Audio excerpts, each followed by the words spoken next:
I'd like to thank everyone for bearing with me.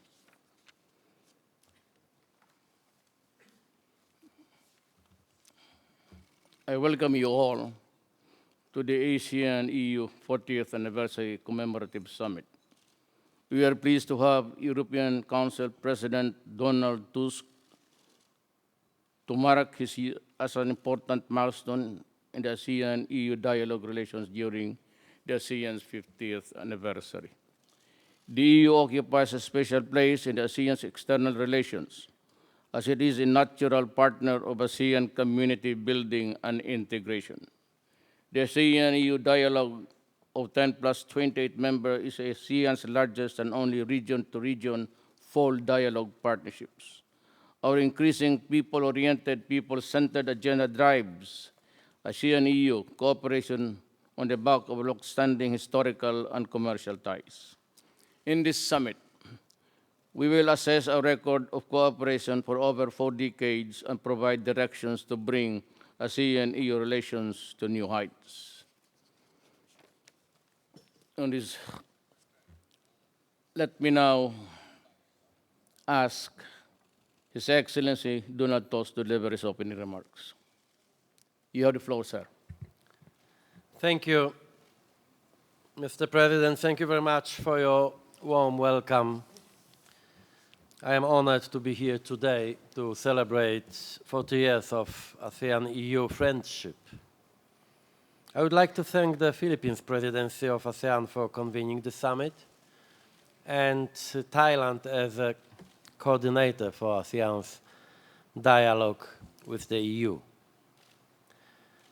Over 4 decades, ASEAN and the European Union have forged a relationship of which we can rightly be proud. The potential for greater engagement is enormous, from trade to climate, from maritime security to counter-terrorism.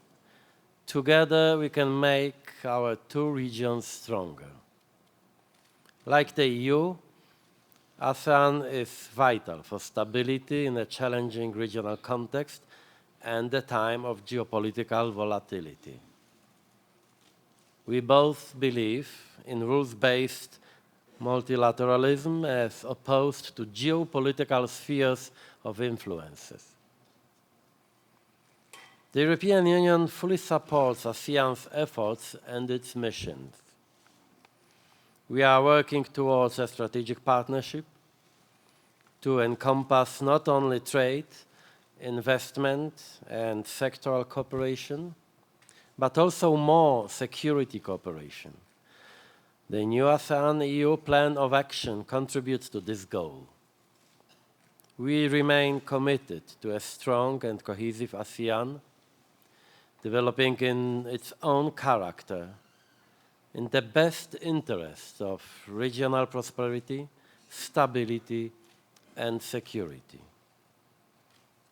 Further enhancing our relations based on common interests and the shared values of democracy, human rights, and rule of law is a priority for the EU. Many of our interests coincide, as do many of the challenges we face. 40 years on, I am personally very glad we have the ASEAN-EU ready and available as a bridge between Asia and Europe in troubling times. If we look at security issues, it is evident how close our regions have become. Most crises today have a global impact. Conflicts in the EU's neighborhood have an impact on markets and societies elsewhere, including here in this region, in Southeast Asia. And tensions and radicalization in the Asia-Pacific can destabilize the world well beyond your region. Terrorist ideologies have spread across continents.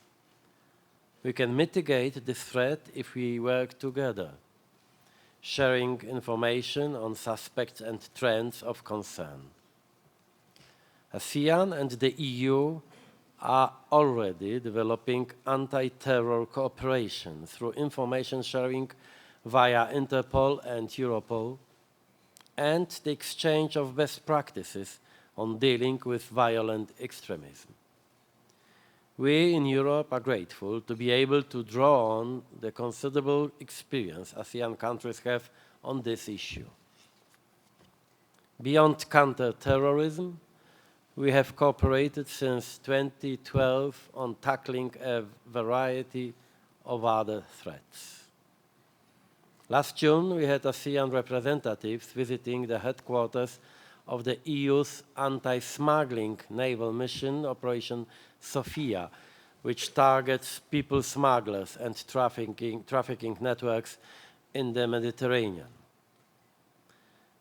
Be it in the fight against piracy, against illegal and unregulated fishing, or any other type of transnational criminality at sea, the EU has a strong record and know-how that we are sharing with ASEAN partners.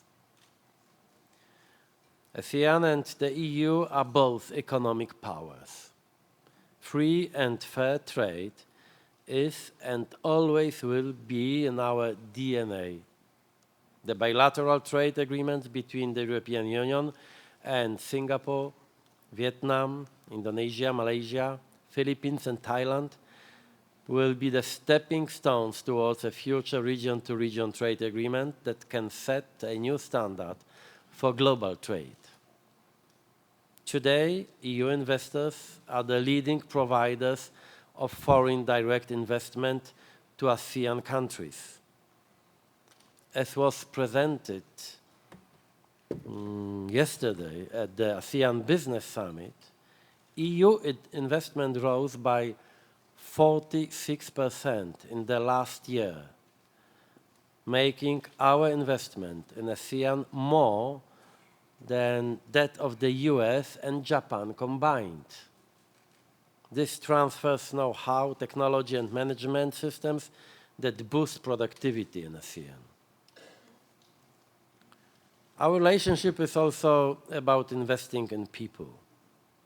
Each year, over 1,300 ASEAN students and staff from universities receive scholarships in almost 600 European students and staff travel to ASEAN countries under the EU's Erasmus Plus program.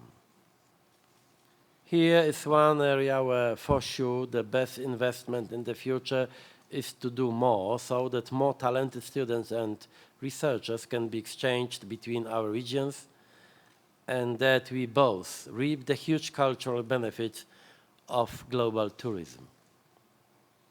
Last but not least, I would like to thank you all, and the Philippines in particular, for inviting the European Union to attend the East Asia Summit today as your guest. The East Asia Summit plays an important role in promoting cooperation and trust in the region. We look forward to contributing to this work as a partner and as a friend. Thank you very much.